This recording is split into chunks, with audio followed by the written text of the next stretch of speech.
이번 시간에는 녹지 지역 및 비도시 지역의 현황 도로를 이용해서 맹지 탈출하는 방법을 한번 살펴보도록 하겠습니다. 우선 도시 지역, 비도시 지역 구분은 다 알고 계시죠? 국토계획법에 보면 용도 지역별로 허용되는 건축물을 구분해 놓았고 용적률, 건폐율도 용도 지역별로 다릅니다. 그래서 도시 지역과 비도시 지역에 대한 개념을 정확히 이해하셔야 되고, 도시 지역 중에도 주상공과 외곽에 있는 녹지 지역 구분을 하셔야 됩니다. 그러니까 지금 우리가 도시화율이 92%라고 하죠. 91.8% 도시화율. 그러니까 우리나라 국민의 92%가 도시지역에 산다 그 말이죠. 그런데 국토를 100으로 봤을 때 도시지역이 16%고 비도시지역이 84%입니다. 이걸 구분하는 이유는 인구와 산업을 집중해서 한 군데로 몰아야 기반시설 설치 비용이라든지 이런 것들이 덜 들어가니까 여러 가지가 편리하잖아요. 그래서 도시로 인구와 산업을 집중화시키는 거죠.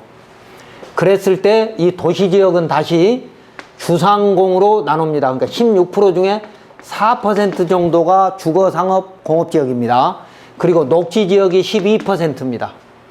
그러니까 국토를 100으로 봤을 때 4% 정도만 건축물이 있다라고 생각하시면 됩니다. 주거, 상업, 공업지역의 약 4%, 나머지 96% 정도는 건축물이 있거나 아주 드물드물하게 있는 것이죠. 그래서 도시지역 중에 외곽에 있는 녹지지역은 사실상 건물이 아주 드문드문 있는 그런 곳인데, 녹지지역은 다시 자연녹지, 생산녹지, 보존녹지로 이렇게 나누어지죠. 이 중에 우리는 자연녹지, 또 필요하면 생산녹지까지, 여기에 주택들이 모여 있으면 이걸 보고 우리가 취락지구라고 합니다. 취락지구. 그러니까 국토계획법에 의한 용도지역은 21개인데 도시지역과 비도시지역 크게 나누고, 도시지역은 주상공록으로 이렇게 나누고, 다시 주거지역은 전용주거, 일반주거, 뭐 준주거 이렇게 해서 나누고, 상업지역, 공업지역도 세분화돼서 도시지역이 16개, 비도시가 5개지요. 비도시지역은 관리지역, 농림지역, 자연환경보전지역. 관리지역은 다시 계획관리, 생산관리, 보전관리 이렇게 나누어집니다. 이렇게 21가지 용도지역이 있는데, 이 용도지역별로 허용되는 건축물 종류가 다를 뿐만 아니라 건축허가 기준도 조금씩 다르죠. 거기에 만들어진 진입로, 그러니까 현황도로가, 이미 만들어져 있는 현황도로가, 이런 용도지역별로 만들어진 현황도로가 만들어진 이유도 다르고, 유지 관리하면서 포장이 된 것도 있고 안 된 것도 있고, 지자체가 어떻게 관리해 왔는지에 따라 다를 수 있습니다. 지자체가. 그런데 그 중에 녹지지역과 비도시지역에 20호 이상이 집단적으로 이렇게 주택이 모여 있는 걸 보고 우리는 취락지구라고 합니다. 취락지구는 다시 그린벨트 안에 있는 집단 취락지구와 녹지지역과 비도시지역에 있는 자연 취락지구로 나누지요. 왜 이 설명을 드리냐면, 자연 취락지구에는 진입로, 마을 안길들이 포장이 잘 돼 있습니다. 포장이 안 됐더라도 관리가 잘 돼 있습니다. 그래서 이 자연 취락지구 내에, 그러니까 녹지지역과 비도시지역에 주택들이 밀집해 있는 부분들, 적어도 10호, 집단 취락지구는 10호, 20호 이상 모여 있는 데를 취락지구로 지정할 수 있습니다. 국토계획법에 의해서 용도지구를.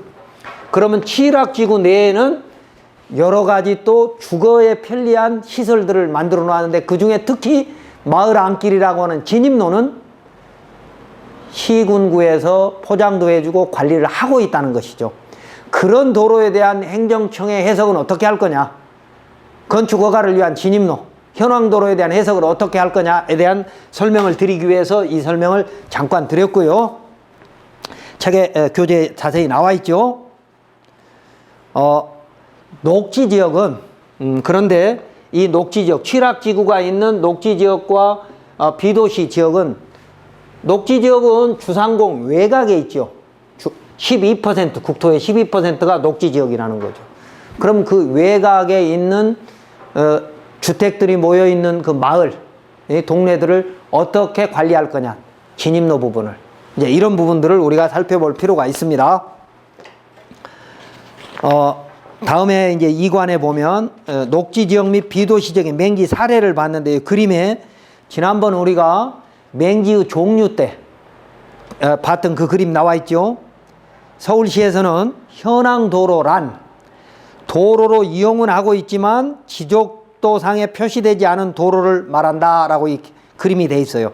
그러니까 지적도의 도로는 나와 있지 않지만 실제 현황은 도로인 걸 보고 현황도로라고 한다 그랬습니다.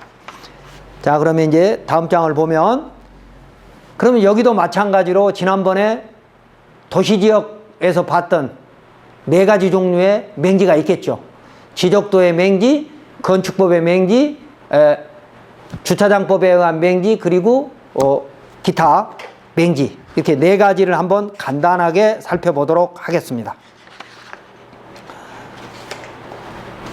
자, 지적도 맹지는 어땠어요? 접도하지 않으면 맹지라고 그랬었습니다. 그런데 현황도로라도 있으면 맹지가 아닌데 현황도로조차 없으면 이제 맹지가 될 거고, 또 비도시 미연지역은 건축법 44조에 47조를 적용하지 않지만 녹지지역과 도시지역 중 녹지지역과 비도시 미연지역이 아닌 비도시 읍동지역은 건축법이 적용되니까 너비 미달이 되면 맹지가 되겠죠. 그 다음에 두 번째는 지목과 상관없이 현황도로도 도로로 봐주는 거고, 분할이 안 됐어도 현황도로를 건축법 도로로 볼 수 있고요. 지정 공시가 안 됐어도 볼 수 있는 거죠. 그 다음에 사용 승낙을 받지 않아도 허가된 건축물이 있거나 신고된 건축물이 있거나 특히 국공유지인 것을 지자체가 현황도로로 관리를 했다면 그런 건 사용 승낙이 필요 없는 거죠. 자, 그래서 지적도 맹지는 살펴봤고, 그 밑에 그림을 보면 녹지지역 및 비도시 지역의 자연취락지구, 그 가운데 있는 그림은 이런 겁니다. 4차선 도로에서부터 2차선 도로를 이용해서 마을 안에 현황도로로 연결된 취락지구에 대한 그림입니다. 이런 거죠. 자, 우리가 취락지구가 있다. 취락지구가 있으면 이 취락지구는 큰 도로, 뭐 2차선도 있고 4차선 도로 있어요. 뭐 국도도 있고 지방도도 있고, 이 도로로부터 다시 내려오면 이제 2차선 도로로 연결이 되겠죠. 2차선 도로, 이건 법정도로를 말합니다. 2차선 법정도로로 국도나, 그러니까 뭐 고속국도도 포함해서 지방도, 여기서부터 내려온 2차선 포장도로가 있고 법정도로가 있고 2차선 법정도로, 이 도로를 통해서 마을로 이렇게 들어가다가 여기에도 마을이 있을 수 있고 이쪽에도 마을이 있을 수 있죠. 나머지는 이제 농경지죠. 이런 데는 농경지 이런 도로들이 있는데, 여기를 보고 우리는 이제 취락지구라고 지정할 수 있다는 겁니다. 그러면 이런 취락지구에 건축허가를 받을 때는 첫 번째, 기존 건축물이 있거나 아니면 지목이 돼인 경우에는 개축허가는 진입로가 별로 신경 안 써도 됩니다. 진입로는. 그리고 만약에 이 안에 농경지에다 건축허가를 받는다, 아니면 뭐 산의 하단부에다가 건축허가를 받는다 라고 했을 때는 개발행위 허가 받아야 되죠. 개발행위 허가. 형질 변경을 해야 되니까. 농지가 되든, 그러니까 전답 과수원 농지가 되든 임야가 되든 그 땅에다가 건축 허가를 받으려면 또는 건축 신고를 하려면 이 대지, 건축허가를 받으려고 하는 대지의 형질 변경을 먼저 해야 되니까 형질 변경을 받기 위한 허가가 개발행위 허가잖아요. 개발행위 허가를 받을 때 진입로를 어떻게 할 거냐? 만약에 이 대지라면 이 2차선 도로로부터 연결되는 통로가 있어야 되는 거죠. 2차선 도로가 연결되는 통로가.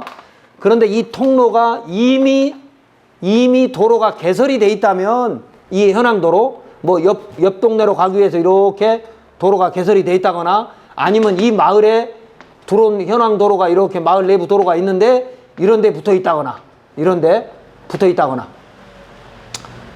그랬을 때 이런 대지들에 대해서 진입로 부분을 어떻게 볼 거냐? 개발행위 허가를 받는다 하더라도 전답이나 임하여 갖고 받는다 하더라도 이미 진입 통로가 있다면 개발행위 허가 운영 지침 예외가 있었죠. 마을 안길이나 농로를 통해서 1000제곱미터 미만의 단독주택과 일종근생은 현황도로로 가능하다. 그러니까 현황도로 기준으로는 허가 기준은 문제가 안 됩니다. 자, 그러면 그 현황도로의 소유자가 개인일 때 동의가 필요한가 안 한가? 이 부분이 이제 지금 문제이죠. 원칙적으로 필요하지 않습니다. 이런 취락지구 내에 있는 포장된 모든 도로는 원칙적으로 필요 없습니다. 왜? 지자체장이 마을을 위해서 공공사업을 하기 위해서 포장한 걸로 보기 때문입니다. 다만 주택이 아닌 경우에는 4m 이상의 도로가 확보돼야 될 필요가 있고 또 마을 안에 취락지구 안에는 도로는 다 4m 미만이기 때문에 개발행위 허가를 받기 위해서 동의가 필요할 수도 있습니다. 자, 그래서 가운데 것은 그렇고 밑에 걸 보면 토지이용계획 확인서 도면이죠. 밑에 토지이용계획 확인서에 있는 도면인데 취락지구 근처의 현황도로를 살펴보면 4가지 사례를 제가 여기다 올려놨습니다. 4가지 사례. 4가지 현황도로, 그러니까 뭐 시멘트 포장이 돼 있던 아스콘 포장이 돼 있던 포장이 안 돼 있던 그런 현황도로가 얼핏 보면 4m 미만이니까 너비가 미달되거나 또 지적도에 없는 현황도로가 있으니까 건축허가를 받을 수 없는 맹지로 볼 수 있거든요. 사실은 비도시 지역에 전원주택을 지을 때 나타나는, 그러니까 시골에 토지를 경매를 하거나 아니면 매수를 하기 위해서 토지의 가치를 평가할 때 지금 나타나는 이 강의의 제일 중요한 부분일 수도 있죠. 맹지로 보이지만 맹지가 아니다 라고 하는 부분을 크게 4가지를 제가 설명을 해놨습니다. 확인 도면의 밑에 그림 보면 그 마을길이라고 하는 것은 소로 2류인 폭 8에서 10m인 소로 2류의 도시계획시설 도로이고요. 그리고 밑에 부분, 그 도면 밑부분에 보면 자역 취락지구라는 표시가 있습니다. 자, 이럴 때 오른쪽 다음 페이지 보면 지적도의 맹지는 접도하지 않으면 맹지다. 지적도 도로에. 또 현황도로라도 없으면 맹지다. 또 너비 미다르면 맹지다라고 하는 부분을 그림을 보면 첫 번째 그림은요.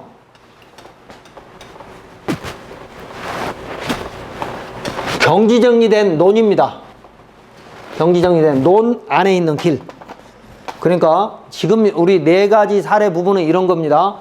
4차선 도로에서 2차선으로 도로를 이렇게 돌아서 가는데 첫 번째 사례는 여기에 마을이 있습니다. 마을이. 이게 취락지구라 이겁니다. 이 마을인데 이 2차선 포장도로이면서 도시계획시설인 도로. 그러니까 감옥의 법정도로인 거예요. 국토계획부의 법정도로. 이 도로에서 연결돼서 마을로 들어온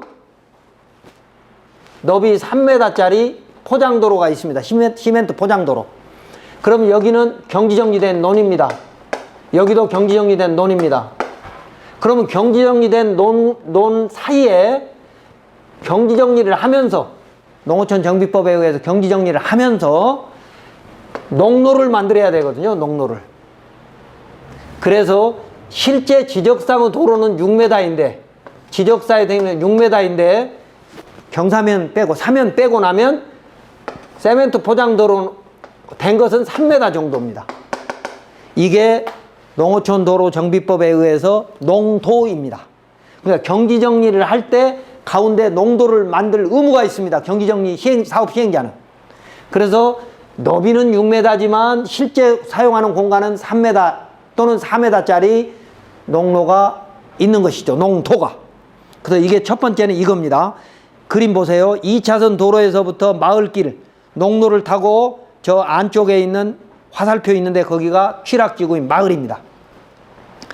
첫 번째 사례는 2차선 도로에서 마을로 들어가는 농로이다. 지적도에는 너비 6m 가까이 도로이지만 비탈면을 제외하고 실제 통행이 가능한 너비는 3m 정도이다. 그러면 이거 안에 들어가면서 이렇게 변속차로를 만드는 경우도 있고 변속차로는 아니더라도 최소한의 공간, 자동차 통행이 가능할 수 있다. 가각 수준의 뭐 3m 정도의 가각 수준의 코너를 이렇게 만들어 놓은 이런 도로들. 이 도로는 소유가 국공유일 수도 있고 뭐 개인일 수도 있습니다만 경지정리 사업을 했다면 이건 국공유입니다. 그럼 이 국공유지 소유자의 동의가 필요하냐? 주택허가에는 전혀 필요하지 않다는 겁니다.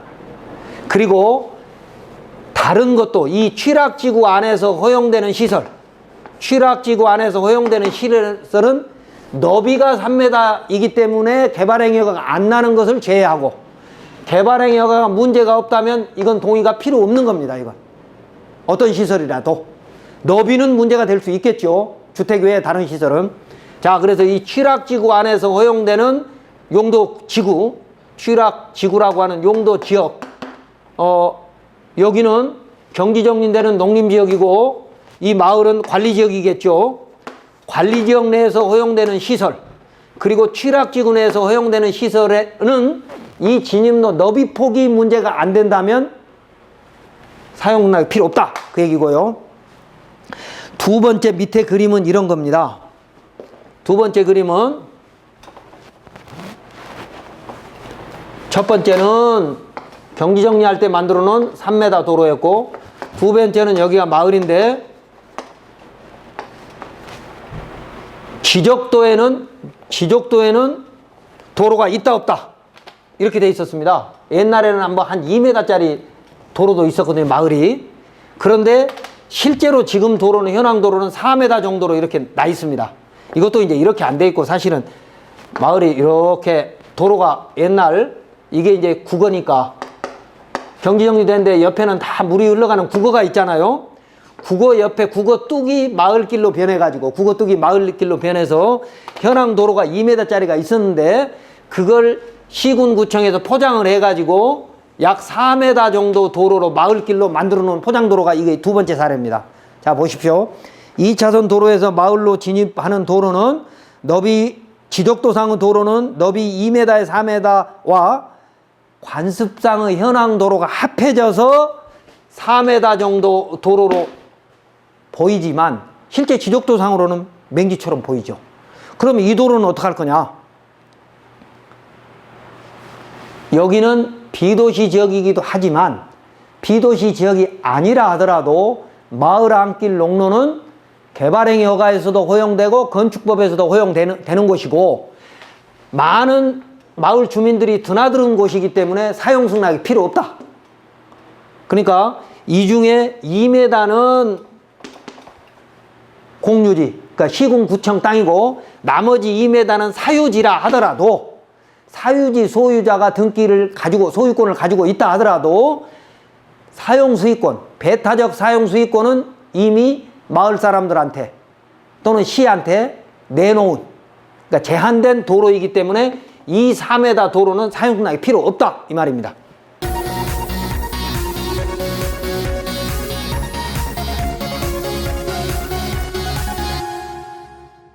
다음 장에 보시면 세 번째 현황도로 사례를 한번 보십시오. 이 세 번째는 어떤 거냐면 이 2차선 도시계획도로가 이렇게 가면서 이 세종시입니다. 이게 다른 마을로 넘어가는데 이게 2차선 도로입니다. 2차선 도로인데 이쪽에서 마을로 들어가는 포장도로가 이렇게 있습니다. 이쪽에. 여기가 이제 취락지구인 마을이고요. 자연 취락지구인 자연 칠학길 마을로. 이쪽에서 들어간 길은 지적도상에 아예 없습니다. 지적도상에. 그런데 거기 사진 보면 포장도로가 있죠. 그나마 너비 한 3m 정도 포장도로가 있는데 그 포장도로 가에는 하얗게 하얀 선으로 시군구에서 포장까지 해놨습니다. 도로 경계선을 포장까지. 그러니까 지적도에 없더라도 시군구에서 이렇게 관리하는 토지는 도로는 현황도로는 사용승낙도 필요 없는 도로로 본다 이 말입니다. 자, 책에 글이 이렇게 적혀 있죠. 2차선 도로에서 마을로 진입하는 도로는 지적도에 표시되지 않은 현황도로이므로 맹지로 보일 수 있지만 시에서 포장하고 관리하는 비법정 도로이고 비도시 면적이면 또 면적이 아니더라도 자동차 통행이 가능한 도로라면 건축 신고가 가능하다 이 말입니다. 세 번째 도로는 마을길. 이게 마을 안길 들어가는 길이라 이겁니다. 그 다음에 이제 두 번째 우리가 지적도상의 맹지를 볼 때는 분할을 하느냐 안 하느냐 되는 분할을 안 해도 도로로 본다라고 하는 사례입니다. 그 밑에 확인 도면을 보면 가운데 자연취락지구 표시가 있죠. 자연취락지구. 이건 토지용계 확인서에 그대로 나와 있는 겁니다. 자연취락지구. 그런데 가운데 동그라미 그려져 있는 도로가 실제로 진입로는 없어요. 예를 들어 보면 이런 겁니다. 자, 여기까지 마을로 왔는데 마을 입구에서 이렇게 들어가면서 도로가 이렇게 여기는 2m도 안 되고 지적도상 얘기입니다. 여기는 뭐 3, 4m 정도 이렇게 되는데 지적도상에 여기는 건물들이 이렇게 있죠. 건물들이. 그리고 여기에도 뭐 도로가 있고 지적도상으로 2m인데 이 안에 두 번째 주택은 어떻습니까? 골목길이 아니고 또 골목길이라 하더라도 35m 이상이면 6m가 나야 되고 골목길이 아니고 만약 이 안에 통과도로라면 여기가 4m가 돼야 됩니다. 원칙이. 비도시적이라 하더라도. 자, 그런데 지적도상으로는 2m가 있고 실제 가보면 현황이 3m, 4m가 있습니다. 그러면 이걸 어떻게 해야 될 거냐? 이거 문제 없는 겁니다. 만약 이 세 번째 땅을 건축허가를 받으려면 이건 마을 안길로 봐서 사용승낙이 필요 없다라고 해석하는 겁니다. 이 말입니다. 여기에는. 그러니까 지적도 지목과 상관없이 현황이 도로이고 도로 부분만 분할되지 않았어도 진입로로 봐야 된다. 그러니까 세 번째 집은 건축허가 받는데 문제 없다. 그리고 비도시 면적으로 가면 더더욱 뭐 적용조차 안 하니까 문제될 건 없고요. 다음 페이지 보면 이제 그림을 보시면 그 가운데 보면 지금 회색으로 해놓은 그것이 지목은 됩니다. 도로로 분할은 해놨는데 지목은 되거든요. 즉 다시 얘기하면 지목은 도냐 뭐 다른 거냐 중요하지 않다 이 말입니다. 지적도상에도 이렇게 분할이 토지용계 확인서 상에도 지적도에 분할이 돼 있지만 현황이 도로이면 전혀 문제될 게 없다는 겁니다. 그 다음에 마지막으로 농림지역의 주택. 이것도 이제 여러분이 참고로 알아둘 필요가 있습니다. 위치는 여기입니다. 이 근처인데 참고로 하나 알아두셔야 될 게 어떤 거냐. 경지정리된 도로, 그러니까 2차선 도로 이렇게 돌아가는 쪽에 마을길로 이렇게 들어가는데 여기가 하천입니다. 하천. 하천이면 당연히 도로가 있겠죠. 도로가. 그러면 도로 안으로 들어가면서 이 안에 농경지예요. 경지정리된 논. 뭐 경전이 안 된 것도 마찬가지입니다만 경지정리된 논이고 이 안에 지적상의 도로는 4m가 안 될 것은 뻔하고요. 지적상의 도로는 또 이런 곳에 지목이 국어이던 것이 말라가지고 실제로 도로로 쓰고 있는 게 있습니다. 그러니까 여기서 2차선 도로에서 마을길로 이렇게 들어가가지고 이쪽에 주택이 있더라. 또는 이쪽에 밭이 있더라. 이쪽에 논이 있더라. 근데 들어가려고 하다 보니까 현황은 다 도로인데 가운데 지적상 도로를 제외한 나머지 이거에 국어부지가 있더라. 국어부지가. 국어부지는 대부분 국공유지잖아요. 국어부지가 있다 하더라도 그게 말라가지고 이미 도로처럼 현황도로 사용했다. 그러면 그건 건축허가 가능하다 그 말입니다. 자, 그래서 그 그림을 여기다 그려놨고요. 자, 다음 페이지 보시면 지적도의 맹지. 다음 페이지 보면 농림지역의 좌우에 국어가 있다 하더라도 국어가 말라버린 것에 대한 그림 거기 그려놨습니다. 사진과 함께.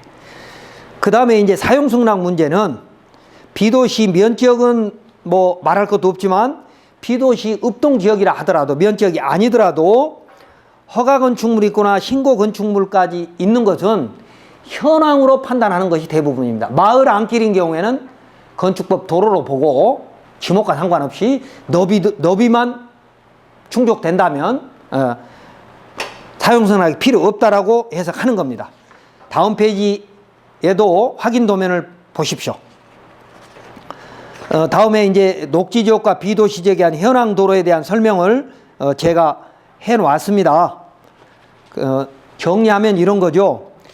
비도시 지역과 도시 지역의 녹지 지역의 현황 도로가 정말 어려운 이유가 뭐냐면 건축허가 기준도 다르지만 도시 지역에는 도시계획 시설이라고 하는 기반 시설을 만들어 놨기 때문에 문제가 거의 없는데 비도시 지역은 그런 게 아예 없어요. 그래서 국공유지로 된 도로는 거의 없고 지적도상 도로, 옛날 국공유지로 있었던 도로, 그런 도로는 건축법 도로가 아니기 때문에 이제 문제가 생길 수 있는 것이죠. 그래서 개발행위허가 기준을 공부해야 되는 거고, 특히 비도시 지역이 도시 지역으로 상향됐거나 녹지 지역으로, 도시 지역, 녹지 지역으로 상향됐거나 면 지역이 읍동 지역으로 상향된 거, 이런 경우에는 4m 이상의 도로가 필요하게 되는데 현재 4m가 안 될 때는 그럼 어떡할 거냐?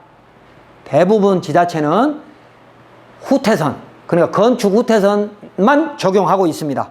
4m로 자기 집 앞에만, 자기 땅만, 자기 집 앞에만 4m로 이렇게 확장을 해주면 중앙선에서부터 건축 후퇴선 배우셨죠? 건축법 46조에 의한 그렇게 되면 건축허가 해줄 수 있다라고 해석을 하고 있습니다.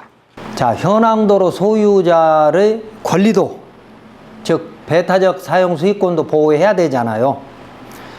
그런데 허가권자인 시장 군수가 배타적 사용 수익권이 없다라고 볼 수 있는 사례들을 몇 가지 한번 짚어보도록 하겠습니다. 첫 번째는 지자체가 공공사업을 목적으로 공공용도 도로를 포장을 했다. 지자체가 직접 했던 아니면 면사무소에서 했던 시의원의 수건사업으로 했던 이렇게 의해서 만들어진 포장도로는 지자체 조례로 정한 것도 있습니다만 배타적 사용수익권이 포기된 것으로 제한된 것으로 판단할 수 있다. 그 다음에 두 번째는 1970년대 전후에 새마을 사업으로 만들어진 도로인 경우, 물론 도시지역 달동네도 있습니다만 주로 비도시 지역의 마을 주민이 합심해서 만든 도로, 이건 공도로 봐야 하죠. 그런데 비도시 지역에는 지정하지 않은 것들이 있어서 다툼이 있을 수 있고요. 그 다음에 세 번째는 지목이 도로가 아닌 국어, 하천, 임야, 농지 등이 실제로 농로나 마을 안길로 사용되는 것이 많이 있어서 분쟁이 있을 수 있지만 이런 건 사실은 지자체가 나서서 직권으로 지목 변경을 해야 될 필요가 있습니다. 앞으로 법이 좀 개정되고 그런 노력을 해야 될 겁니다. 그 다음에 네 번째는 우리가 도로 점용할 때 주택은 도로 점용료가 면제된다고 지난 시간에 공부하셨잖아요. 그런 것처럼 현황도로 소유자가 국가기관이나 지자체인 경우에는 사용승낙도 안 받아야 하고 사용료도 지급할 필요 없도록 법을 개정할 필요가 있다고 보입니다. 그 다음에 다섯 번째는 국공유지는 사권을 설정할 수 없다라고 하죠. 그러나 주의토지통행권은 사권이 아니라 상린관계라고 하는 대법원 판례 유권 해석이 있으니까 국공유지가 주민들이 오랫동안 사용한 경우에는 건축허가에 동의를 해줘야 한다. 다음 페이지에 대법원 판례가 있습니다. 94다 14193 판례 한번 읽어보시면 주의토지 통행권은 국공유지에도 행사할 수 있다 이 말입니다. 다음 6번째는 비도시 지역에도, 비도시 면적 말고요, 비도시 지역에도 지자체 건축조례로 지정해야 될 도로들이 굉장히 많다. 그러니까 지자체나 국가가 도로로 만든 것 같은데 근거가 없다거나 아니면 건축법 도로로 지정되지 않았기 때문에 건축허가에 다툼이 있을 수 있는, 사용승낙에 대한 다툼이 있는 것에 대해서는 지자체가 조례도로로 지정할 필요가 있다. 그 다음에 7번째는 전원주택 단지를 비도시 지역에서 개발했을 때 그 진입로와 내부도로 어떻게 할 거냐. 특히 그런 진입로와 내부도로를 경매로 사가지고 사용료를 달라고 한다거나 아니면 막거나 하는 사례들이 있습니다. 이건 뭐 대법원 판례로 그렇게 할 수 없다라고 지난 시간에도 설명했고, 이따 제가 한번 그림으로 한번 설명드리겠습니다. 그 다음에 9번째로 마을과 마을끼리 연결되는 그런 도로, 또 마을길이라 하더라도 통과도로인 경우에는 막을 수 없다. 그리고 원칙적으로 동의가 필요하지 않다. 사유지라도. 그 다음에 기존 건축물 특례라고 활용하면 됩니다. 특례를. 예를 들면 주택의 가치가 없는 아주 오래된 집이 있다면 그 집은 개축을 하게 되면 다른 조건이, 강화된 다른 조건이 적용되지 않을 수 있기 때문에 개발 가치를 극대화할 수도 있고요. 또 하나 더는 막다른 도로는 그럼 어떡할 거냐. 막다른 도로. 막다른 도로라 하더라도 주민이 오랫동안 사용하고 그 길을 통해서 건축허가나 신고가 돼 있다면 그 막다른 도로도 원칙적으로 사용승낙이 필요 없다라고 해석을 해야 되고요. 마을 안길로 봐서요. 그 다음에 통과도로인지 막다른 도로인지 구분이 잘 안 되거나 또 농기계용 포장도로가 있다거나 이렇게 했을 때 이 도로는 배타적 사용수익권이 포기된지 안 되는지는 원칙적으로는 포기되었다고 봐야 할 것이지만 다툼이 있을 수도 있기 때문에 적어도 그 통로의 너비가 2.5m 이상, 3m 이상의 도로가 있다라면 좀 안심할 필요가 있다. 왜냐하면 지금 구체적인 과정, 앞에서 또 봤듯이 공도를 찾는 순서가 상당히 복잡한데 그걸 다 살펴보지 않고 공도이다 아니다 라고 쉽게 단정할 수는 없다 그 말입니다. 그래서 여기서 국토해양부 그 유권 해석을 하나 보면 관리지역 안에서 면지역이라면 너비 4m 이상의 도로는 확보하지 않아도 되고 당해 대지 통행이 가능한 통로는 있어야 한다. 즉 마을 안길이나 농로 등은 비도시 지역은 지정도로가 필요한데 비도시 면적은 필요하지 않고 다만 그렇다 하더라도 그러니까 지정 의무가 없고 접도 의무가 없으니까 필요 없다 하더라도 건축허가를 위해서는 자동차 통행이 가능한 통로는 있어야 된다라고 하는 국토부의 조금 애매한 그런 궁색한 유권 해석이 있습니다. 이런 것들도 법이 바뀌어서 빨리 통일된 업무 지침이 좀 생겼으면 좋겠고요.